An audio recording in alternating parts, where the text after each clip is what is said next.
वो कहते हैं 100 सुनार की एक लोहार की। आज मौलाना फजलुर रहमान ने सुनार के बाद लोहार वाले हथौड़े के ऊपर कमेंट किया और कहा कि हम ये हथौड़ा नहीं मानते। आप एक बड़े अहम मनसब पर फायज है चीफ जस्टिस साहब, वहाँ से बैठ के हमारी बेइज्जती ना कीजिए। प्रोग्राम में इसके ऊपर बात करेंगे, लेकिन पहले सुनते हैं एक समरी फॉर्म में कि मौलाना आज क्या कहा। जनाब चीफ जस्टिस साहब और आपके 2 रुफका या 3 रुफका, मैं बराह रास्त आपसे कहना चाहता हूँ कि आप इंतहाई मुअज़्ज़ज़ कुर्सी पर बैठकर हमारी तौहीन कर रहे हैं। आप पूरी कौम को जलील कर रहे हैं, जिसको हम मुल्क की सियासत के दायरे से निकालना चाहते हैं। आज सुप्रीम कोर्ट उसको सियासत का महवर बनाने की कोशिश कर रही है। ये नहीं चलेगा। आज हमें हथौड़े के सामने कहा जा रहा है कि आप मुज़ाकरात करें और बातचीत करें। मैं आपके इंसाफ को तस्लीम करता हूँ, लेकिन मैं आपके हथौड़े को तस्लीम नहीं करता। हथौड़ा नहीं चलेगा। अगर आपने जबर की बुनियाद पर हम पर फैसले मुसल्लत किए तो फिर हम भी आपकी अदालत में जाने की बजाय अवाम की अदालत में जाएंगे। अब सोचा जा रहा था कि आज तीन रुकनी बेंच सियासी मुज़ाकरात के अंदर कोई पेशरफ्त रजिस्टर करके मामले को छोड़ेगा। हमें यह भी बताया गया कि जब 3 रुकनी बेंच ने कल मुज़ाकरात के ऊपर बात की तो कहा कि अगर ईद उल फितर का चांद नज़र नहीं आया तो कल, यानी जो आने वाला कल है, उस दिन भी समाअत करेंगे। लेकिन 3 रुकनी बेंच आखिर में आके असेंबल नहीं हुआ। ख़बरें ये भी गर्दिश की कि इनमें से एक जज साहब जो हैं वो शायद दूसरे जज साहिबान के साथ उनके व्यूज़ कुछ मुताबिकत नहीं रखते थे, और जो आखिर में ऑर्डर जारी हुआ उसके अंदर भी आपको काफ़ी ढीलापन नज़र आता है। ये बताया गया कि कोर्ट के अंदर क्या हुआ, लेकिन हतमी तौर पर मामले को तय नहीं किया गया। अब 27 को 11:30 बजे कोर्ट में दोबारा असेंबल होना है। बैरिस्टर ज़फ़रुल्लाह साहब, माहिर कानून मुस्लिम लीग नवाज़ की तरफ से, शाह खावर साहब वकील थे, और एक पिटीशन में जिसके अंदर ये तमाम बात की गई कि एकतरफा इंतखाबात आपको डेट जो है वो नहीं देनी चाहिए, कंसेंसस के ज़रिए सूबाई और मरकज़ के इंतखाबात को आपको करवाना चाहिए। वो रिप्रेजेंट कर रहे थे उस पटिशनर को। शाह साहब, आपका बहुत शुक्रिया, आपने हमें ज्वाइन किया।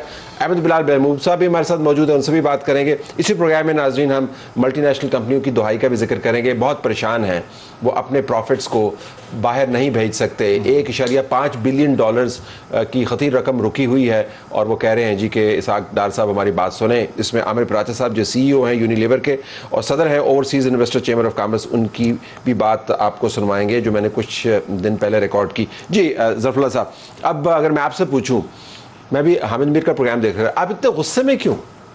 आज तो कोर्ट ने सियासतदानों को रास्ता फराहम किया, वाई यू सो एंग्री? बिस्मिल्लाहिर्रहमानिर्रहीम। आज मैं बिस्मिल्लाह इसलिए पढ़ रहा हूँ कि थोड़ा गुस्सा ठंडा हो जाए। अच्छी बात है, बहुत अच्छी बात है।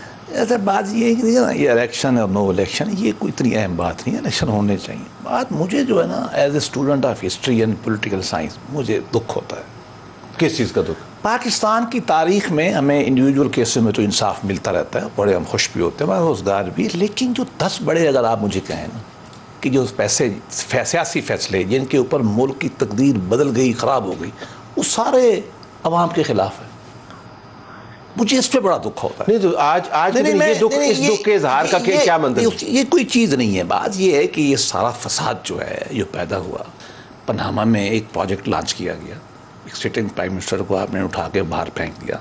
उसके बाद अब वो सिस्टम अनवाइंड हो रहा है, और इस्टेब्लिशमेंट चलो अकल सीख गई, वो चली गई है। उसके कुछ जो है अदालतों ने उसको, इमरान खान को 63A का जो आपने फैसला किया है यहाँ पंजाब में, जिससे ये सारा फसाद पैदा हुआ, और फिर आप हमें कहते हैं आइन। मुझे गुस्सा इसलिए भी आ रहा है, हेयरिंग में कहते हैं जी 14 मई, अच्छा सारे इकट्ठे हो जाएं तो आगे भी ठीक है। भाई कौन सा वो आइन होगा जो आइन कहता है कि 14 में तो के बाद चला जाएगा तो हलाला करना पड़ेगा, और भाई 3 महीने आप जाने पे तैयार है। मैं इसलिए कहता हूं। अच्छा, मैं ऐड करने दे, चीफ जस्टिस साहब ने आज बेंच की तरफ से 2 किस्म की ऑब्जर्वेशन आ रही थी।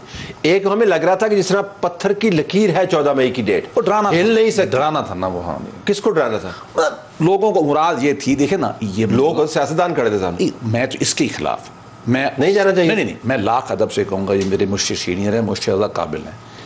सुप्रीम कोर्ट होती कौन है पाकिस्तान की सियासी जमातों को बुलाने वाली? मैं होता ना अपनी पार्टी, मुझसे पूछती, मैं तो खबरदार मत जाओ। यार कौन है वो?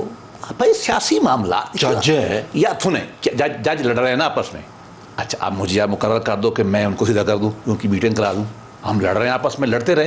देखिए हमारे फंडामेंटल्स पाकिस्तान में गलत कर दिए गए हैं सारे के सारे, कि जज साहब बैठ के जो है तलब कर सकते हैं, डायलॉग जो है। बिल्कुल, देखिए वाई पंचायत है, जज का क्या काम है ये? शाह खावर साहब से मैं इससे नहीं हक में। आप ये पंचायत नहीं है तो देखिए, आपको सबमिट करने की क्या जरूरत, रिप्रेजेंट करने की क्या जरूरत? आपने नहीं किया, आपके जो नहीं वो जाहिर है मेरी इनपुट थी, मेरी रजामंदी थी तो मैंने किया। तो ये क्यों गया कोर्ट? देखिए मैं आपको तलत साहब इसका बैकग्राउंड बताऊं। अभी बिल्कुल ज़फरुल्लाह साहब ने बिल्कुल ठीक बात की कि ये जो सारी जो कंट्रोवर्सी शुरू हुई है वो आर्टिकल 63A की कंट्रोवर्शियल जजमेंट से हुई है।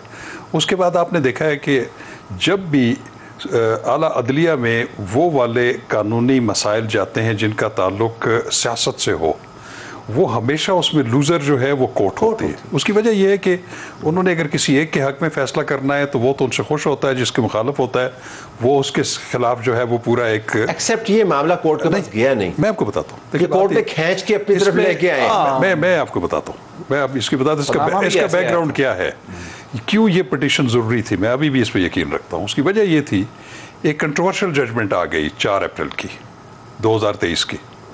उसमें जो बिगेस्ट स्टेक होल्डर थे जिनके खिलाफ जजमेंट आई वो तो हुकूमत थी या इलेक्शन कमीशन ऑफ पाकिस्तान था, जिसके एडवांटेज में थी वो PTI थी। ठीक है जी। अब एक जजमेंट है, गवर्नमेंट का ये मौक़िफ़ है कि ये 3 के तनासब से पिटीशंस खारिज हुई हैं, जबकि ऑर्डर ऑफ द कोर्ट ने ये कहा कि ये 3-2 से हम इस पिटीशंस को एक्सेप्ट कर रहे हैं। उन्होंने इलेक्शन कमीशन को डायरेक्शंस इशू की, इलेक्शन कमीशन ने उस पर अमल दरामद शुरू कर दिया।